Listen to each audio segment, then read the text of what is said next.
നമ്മളിപ്പോൾ പ്രിപ്പയർ ചെയ്യാൻ പോകുന്നത് ഗോതമ്പ് പായസമാണ്. അതിന് വേണ്ട ഇൻഗ്രീഡിയൻസ് എന്തൊക്കെയാണെന്ന് നോക്കാം. ഞുറുക്ക് ഗോതമ്പ് കഴുകി വൃത്തിയാക്കി വെച്ചിരിക്കുന്നത്, പാല്, ഉണക്കമുന്തിരി,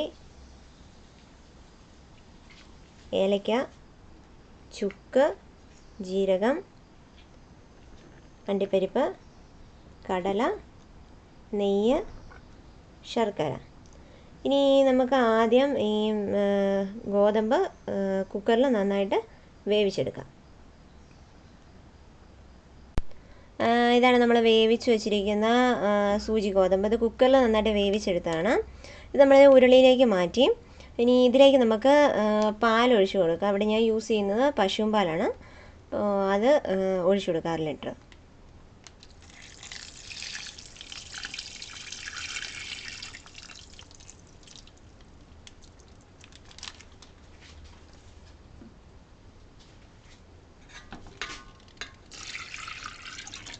ഒരു ലിറ്റർ പാല് ഒഴിച്ചു.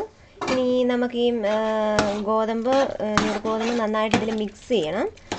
മിക്സ് ചെയ്ത് നല്ലൊരു കുറുകിയൊരു പരുവായി വരുന്നവരെ നമുക്കിതിങ്ങനെ ഇളക്കി കൊടുത്തുകൊണ്ടേയിരിക്കാം.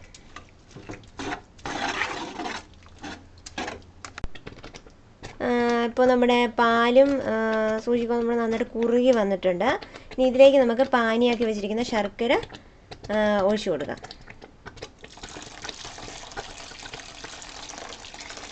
ശർക്കര പാനിയാക്കി വെച്ചത് നമ്മളതിലേക്ക് ഒഴിച്ചു കൊടുത്തു. ഇനി നമുക്ക് നന്നായിട്ട് മിക്സ് ചെയ്യാം. ഇനി നന്നായിട്ട് ഇളക്കി കൊടുത്തുകൊണ്ടേയിരിക്കും. നമ്മൾ കുറുകി വരുന്നവരെ നന്നായിട്ട് ഇളക്കി കൊടുത്തുകൊണ്ടേയിരിക്കും.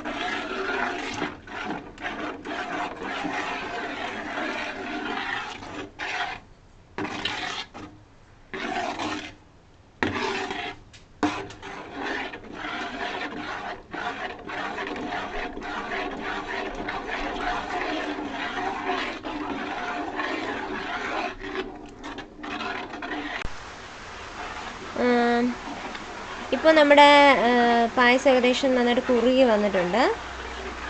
ഇപ്പോൾ നമ്മുടെ സൂചി ഗോതമ്പ് പായസം ഏകദേശം നന്നായിട്ട് കുറുകി വന്നിട്ടുണ്ട്. ഇതിലേക്ക് നമുക്ക് വേണ്ട അണ്ടിപ്പരിപ്പും കടയും മുന്തിരിയൊക്കെ കൂടെ വറക്കാം. ചട്ടി അടുപ്പത്ത് വെച്ച് നമ്മൾ നെയ്യ് ഒഴിച്ചു. ഇനി അതിലേക്ക് നമുക്ക് അണ്ടിപ്പരിപ്പും കടലയും കൂടെ ആദ്യം ആഡ് ചെയ്യാം. ഒരു ചെറിയ ബ്രൗൺ കളർ ആവുന്നവരെ നമുക്ക് ഇളക്കി കൊടുക്കാം.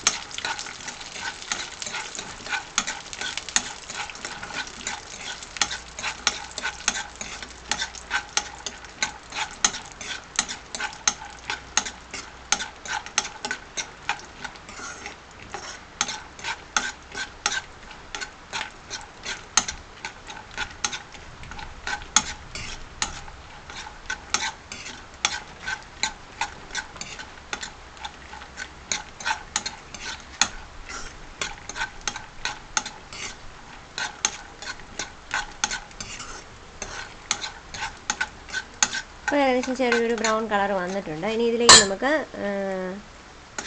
ഉണക്കമുന്തിരിയും കൂടെ ആഡ് ചെയ്യാം. നന്നായിട്ട് ഇളക്കി കൊടുക്കാം. അപ്പോഴേക്കും ഉണക്കമുന്തിരിയൊക്കെ വീർത്ത് വരും.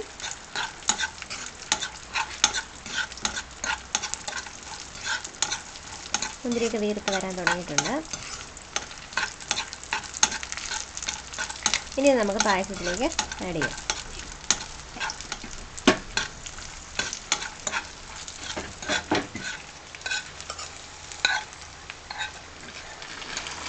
പായസത്തിലേക്ക് അത് ആഡ് ചെയ്തു. ഇതാണ് നമ്മൾ തയ്യാറാക്കിയ സൂചി ഗോതമ്പ് പായസം. ഇത് നന്നായിട്ടൊന്ന് മിക്സ് ചെയ്ത് കൊടുക്കണം.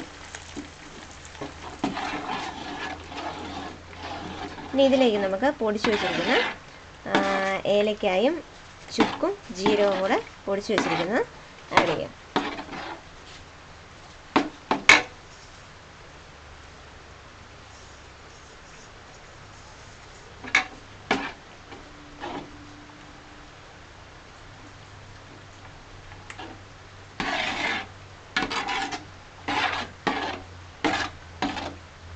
ഇവിടെ നമ്മുടെ സൂചി ഗോതമ്പ് പായസം തയ്യാറായി.